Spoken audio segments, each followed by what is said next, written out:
Good afternoon, good evening, wherever you are watching, scholars. It's good to be back in front of you guys today. Today we have a special topic today that we want to talk about. I hope this video reaches you guys in good health and good spirits. We have one of our very own today here, Mr. Blake Hicks. Mr. Blake Hicks is a 2010 is amongst the 2010 GMS cohort. And we're here today to talk about thriving beyond your 9 to 5. What does that look like? What is passive income? You know, the who, what, where, wins, and why. Why is it important? Sometimes, just within our regular 9 to 5, sometimes it's not enough. So, what are those avenues? How can we go about kind of making an ends meet and then going past where the ends meet and having a solid cushion of income to follow us? So without further ado, I'm going to let Mr. Hicks come on and talk a little bit, and then we'll kind of jump right into it. So Blake, go ahead and jump on in. Yeah, appreciate the introduction, man. Definitely happy to be here. The reason why I was so passionate about doing this is because I've been kind of active in the group lately, and I was telling myself, like, I need to stop being so antisocial on social media. Like, the reason why they have these groups and things is for us to communicate and to collaborate if the opportunity presents itself. But the reason why I'm also passionate about like passive income is I've seen my parents get laid off collectively about 6 to 8 times when I was in college, from start to finish. And I just realized, like, even if you're making 50,000 or if you're making like 6 figures a year, let's say you're making $250,000 a year, if you lose your job, you go from making that to making zero. And that's not cool. So I just realized, like, that's a dangerous way to live because, if you allow somebody to put food on the table, you give them permission to take it away. And so I just never wanted to be vulnerable, especially having a family, not being vulnerable to that. And, just kind of break the chains because everybody thinks you got to have a 9 to 5, which I'm not knocking that at all, which is cool, especially if you're passionate about it. But I also think that you should have alternate avenues to make money because life gets stressful at times and you should be able to make money in your sleep. I agree. So we came here today to have this conversation, and guys, if you feel free to drop some questions in the box as well. We'll do some Q&A as Blake and I are continuing this discussion. So I'm gonna jump right in, and I'm just gonna ask Blake, why we kind of touched on it, but for for the individual who's just trying to jump in that avenue, like, why really is it so important to have it? What are the benefits of having a passive income, income outside of just my biweekly paycheck? What is really the importance and the benefit of it? Well, I mean, other than like it removing a lot of stress, because like, we're at the age, I'm in my late 20s. I'm sure like a lot of other people watching this are in their late 20s or early 30s, or maybe even in their 40s. And, our parents are starting to get old, you know what I mean? And they may not have put systems in place to protect them if they get sick. And then, the average person can't take off just 2 weeks without asking somebody permission to do that. And so you have family members get sick. You may not feel like working today. Like one day you may get up and be like, I'm just not feeling it. I don't want to go in. That's another reason why you should have it. And then outside of that, you get so many tax benefits if you own your own business versus, working for somebody. So it's really like the best of both worlds if you work a job and then have your own business, because you may realize, like, if somebody's paying me $100,000 a year, I'm probably worth 7 to 10 times that. I just have to figure out a way to make that happen, and I'm not telling everybody just jump off a cliff and quit their job, but I am saying, like, make it calculated. If that's what you want to do it, because not everybody's meant to be an entrepreneur, but I think everybody should own something and invest into something outside of what they're doing. For sure. So what have you been doing? I know to talk about kind of, where you started out, after undergrad, and kind of how you matriculated into, this the passive income theory for you. Now, how did you get to this point? Yeah. So when I was in undergrad, like for a little while, I did network marketing, and I learned a lot of, about, breaking away from the cubicle, if you will, like that whole idea. And I'm not in it anymore, but what I appreciated from it was designing your lifestyle designing how you make money around your lifestyle. So if you're the type of person where you like to work from home, you like to have like pick up as you go, then you need to design how you make money around it, because or else you'll just be miserable, especially if you have kids and whatnot. Like you gotta kind of design how you make money around that. So that's the first thing. And then from network marketing, I did that for a couple years, and then I started kind of getting into the digital marketing thing, and started getting clients. And what I mean by digital marketing, I mean like running Facebook ads for small businesses to bring them customers.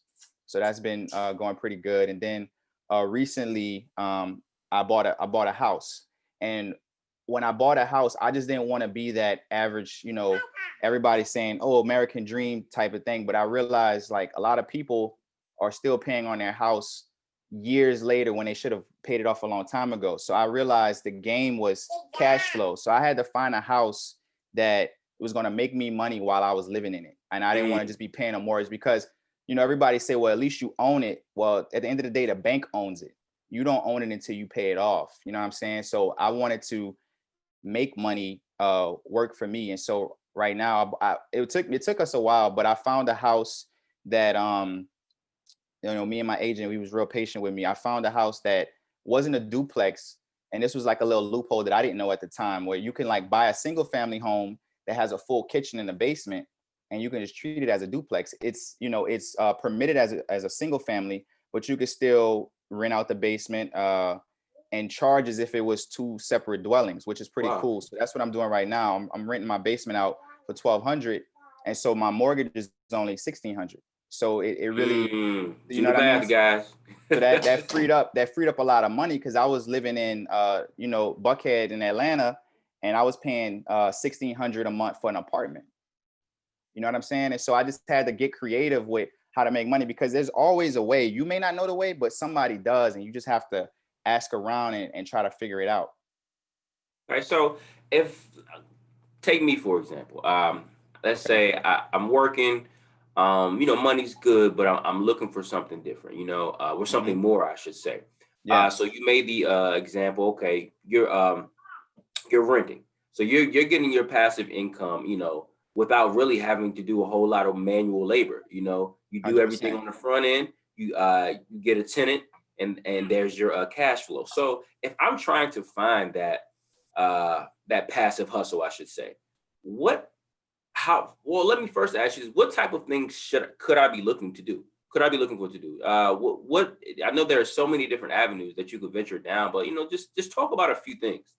So like for someone who won't be in a position to buy a house, you want me to give you another example? Yeah, so let's say I'm not in the position to buy a house and have tenants or whatnot. What are some Okay. other things that I can do to supplement my normal 9 to 5? Well, so I'm glad you brought that up. So I found my tenant through Facebook Marketplace. A lot of people kind of sleep on Facebook Marketplace.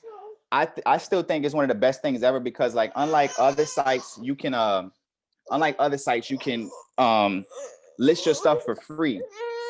You can list all your stuff for free, and I think that's a great thing. So one thing, if somebody doesn't have any money, they're just trying to like save up, what I recommend them do is you have stuff laying around your house that's of value, but you're not using anymore, and somebody else would love to use it. So you can post that in Facebook Marketplace and find out what the real value of it is, and let people reach out to you and meet up with them and sell it. Or you can have it shipped to them. Like you don't, so because I know we're during COVID, a lot of people don't want to meet in person, but you can figure it out. I do that all the time. Like there's always something I'm selling on Facebook Marketplace. I'm actually selling something tomorrow on Facebook Marketplace. So it's just always opportunity. So I would save that money that I make on the flips, and then eventually get into real estate or invest that money into stocks or something else. But there's something I wanted to share with the GATE scholars, because this is a different audience, and everybody's educated in this audience. And one thing that I love is everybody went to school. A lot of people went to get their PhD.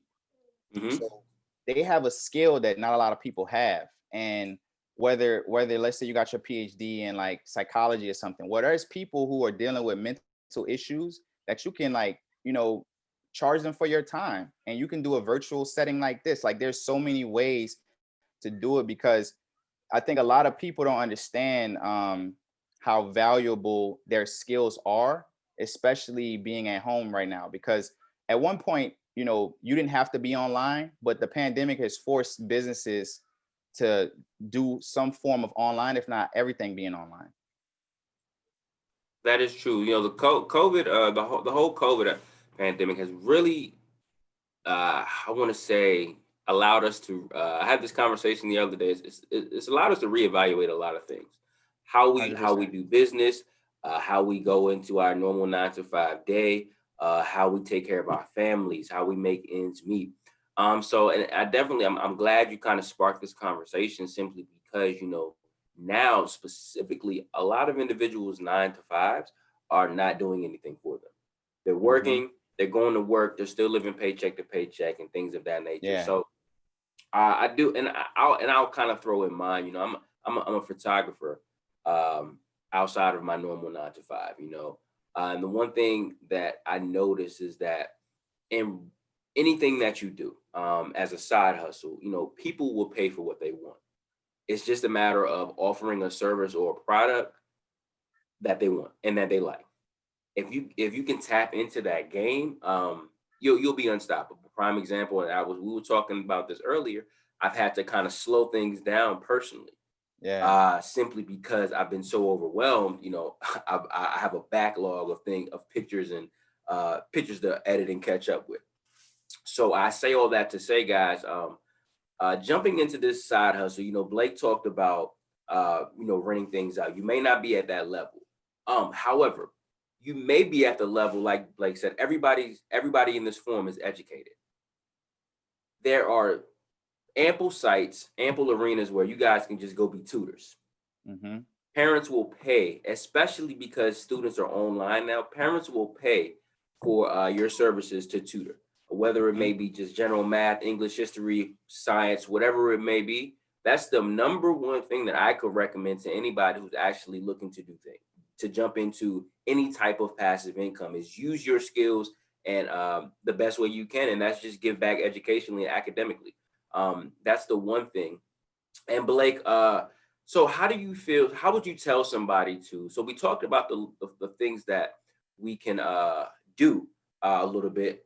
What would be the first step that you would tell somebody? Okay, this is what I want to do to start getting that passive income flow. What's the first step that they should take in your Well, opinion? I'm glad you brought that up because a lot of people they think they have to do a lot to get started. They have to like get their LLC official. Like you can start making money before all of that. I mean, I don't want you to forget about doing that, but that's not what's gonna I think a lot of people and I was guilty of this myself. Like I would be doing a bunch of stuff, but it wasn't moving the needle. And what I mean moving the needle is like making money. So you have to do what I call a profit producing activities on a daily basis. So to answer your question, um, I think everyone, if you are passionate about something and there's a skill that you're good at that not a lot of people can do, make a post on Facebook saying something like, "Hey, if I were to, let's say you know how to let's say you know how to like I know coaching has become really popular like with the pandemic. So let's just say you want to start coaching now, like Mm-hmm. uh, on success. Let's say, hey, if I started to be a success coach, do you know anyone who will probably be interested? And if you got like 1,000 friends on Facebook, you're about to get data on if this is a good thing for you or not. If like you would get support right away. And then, next day or next couple of days, just make another post about another skill that you have, and just see the feedback that you get. So that way, that's free market research that you did from your followers and your fans, and now you can see and you can make the same posts on Instagram, put it on your story, do a poll, and see like if people would rock with you or not based on you providing that service. And then boom, if you get a lot of yeses, well, that's the one, and you're gonna know. But even if you don't get a lot of yeses, there's still other, you might just not be friends with the people who that can serve you, but that's a good start. And then I would just start charging them.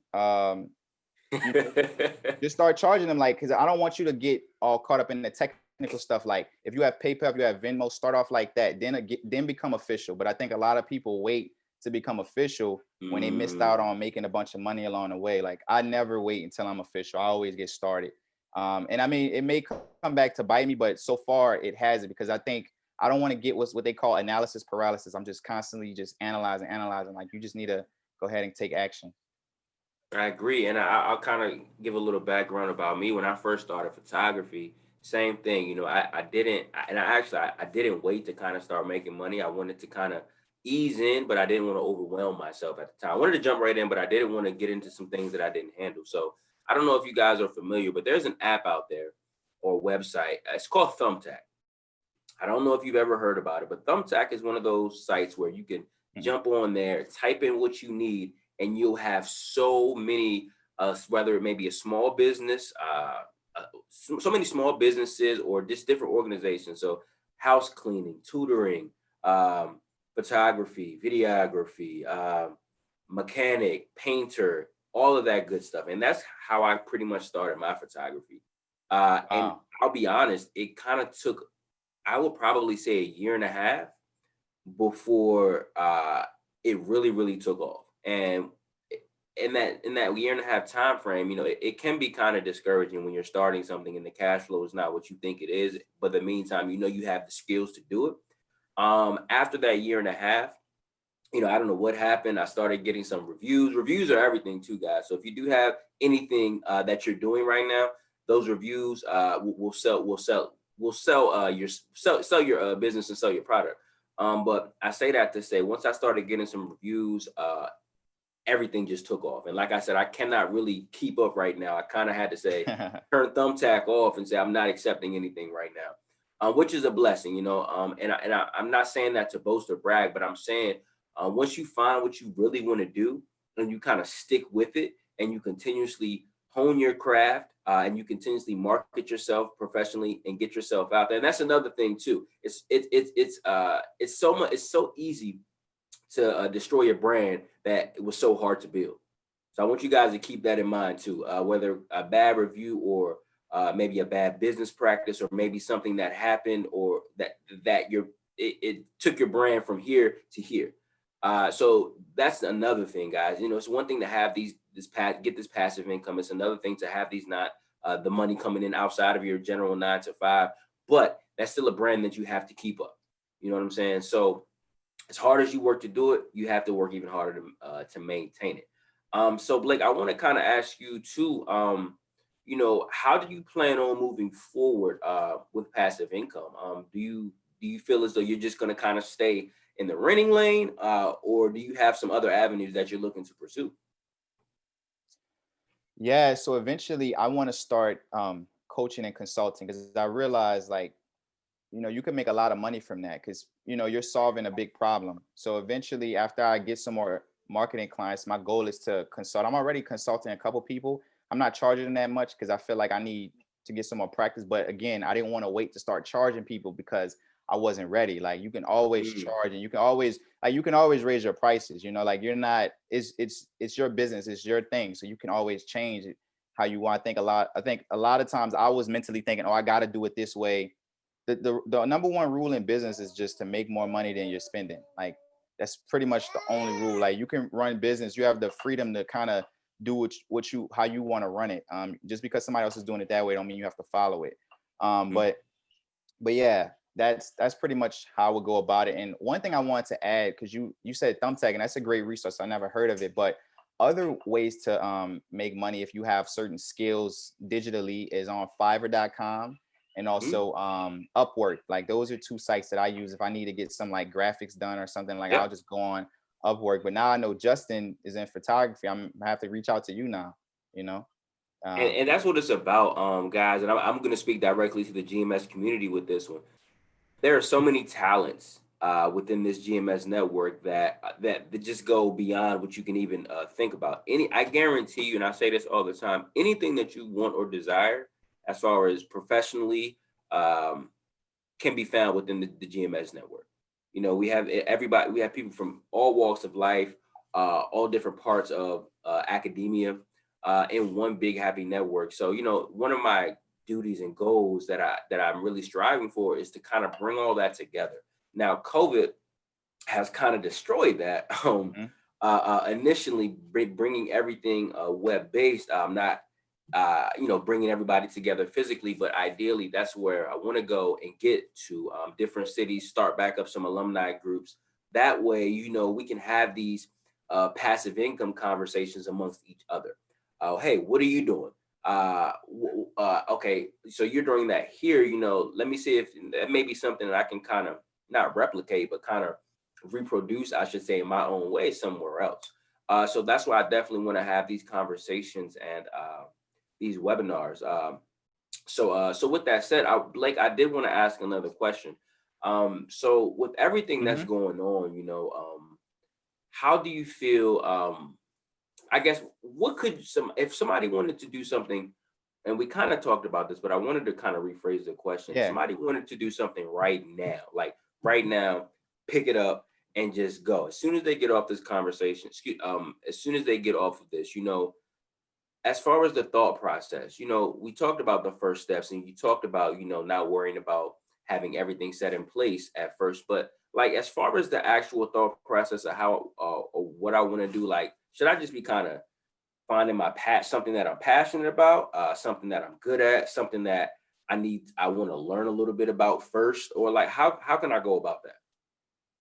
Well, it's a good question, and it's a kind of a touchy subject because a lot of people say, "Well, I don't want to do it if I'm not passionate about it." Mhm. I'm not necessarily passionate about real estate, but I like the outcome it can produce for me. You know what I mean? Mm, And so okay. you got to kind of find the intersection where you can find your passion and find something you can make money at. Because there may be something that you're really good at, but there's no money in it. So that's why I always kind of lead with caution on that. But for someone who's just trying to make passive income, like I said, I mentioned posting on your personal Facebook page, but also posting on groups because there are groups for like people who have their PhD. There's groups of people who do Facebook ads. There's groups of people who are in real estate. Like find a Facebook group. There's so much money in Facebook groups. The people that clients that I'm consulting with right now was from a Facebook group. And it's kind of like the same thing we have with GMS. These are like-minded people who have a scholarship who are now, graduated and, moving on with life. But we all share that one thing. And like there's different topics for different groups. So if you could find a group about something you're passionate in, just post every so often, add value, and people will start reaching out to you and ask for your service or product that you have. Like I just would hate for people to not realize how much money is on Facebook that they don't know that they were entitled to. Right. So you're telling me, I can go ahead and I heard, and you mentioned this earlier, I can just go ahead and start my network, selling some things, making some profit from things I already own. I can go out here and I can, if I currently own a home and I'm tight on funds, I can rent out my basement. I can go out here, I can tutor, I can consult in my avenue. So all of these things, and this is a general question. All of these things I can just go ahead and just start up right now, on the drop of a dime. Yeah, man. And another thing, I forgot to mention this. I created a credit book over the summer because Okay. I had a couple people because I had got an 800 credit score, right? And 3 years ago, well, it'll be 3 years in February. So about 3 years ago, I had a 574 credit score. Like it was terrible. And so like just from having a couple mentors, they told me what I need to do. So fast forward, I got an 800 and four. So that was my score, right? So I named the ebook that I created, the 804 playbook. And I Mm, sold about 40 of them. I sold about 40 of them, right? But I sold them at $18.04. And so I'm saying all that to say that that's just a skill that I had. I know that people wanted it. And by having that skill, you can go and sell it. And the great thing about an ebook is that's true passive income because you just make posts about it. People buy it in your sleep. People buy it while you're awake. So that's the easy thing. And every scholar has a skill that they can write. We all had to write essays in college, man. So everybody can write an ebook and set it up to where when they purchase it, you can send it to them, or you can have a system set up to where it automatically sends it once you get the payment. So that's another thing. Like I really wanted to like stress that and emphasize that with this audience because this is something that everybody would love to have. And it's kind of like your intellectual property. This is something that you're good at that everybody wants access to. It's kind of like your secrets, and boom, you could just make passive income from it. And then you can control the price, you can control everything. so if I just heard you correctly, you took a personal experience, you put it on paper, and you profited off of it. Yeah. And it was 100% profit because, I didn't have to pay to make a physical copy.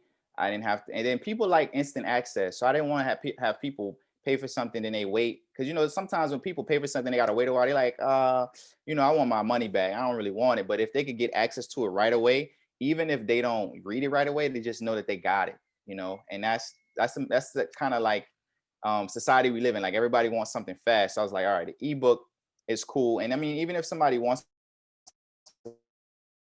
to get that, but I made it all ebook, and it made my life so much easier. I don't have to worry about the logistics of shipping it and all that.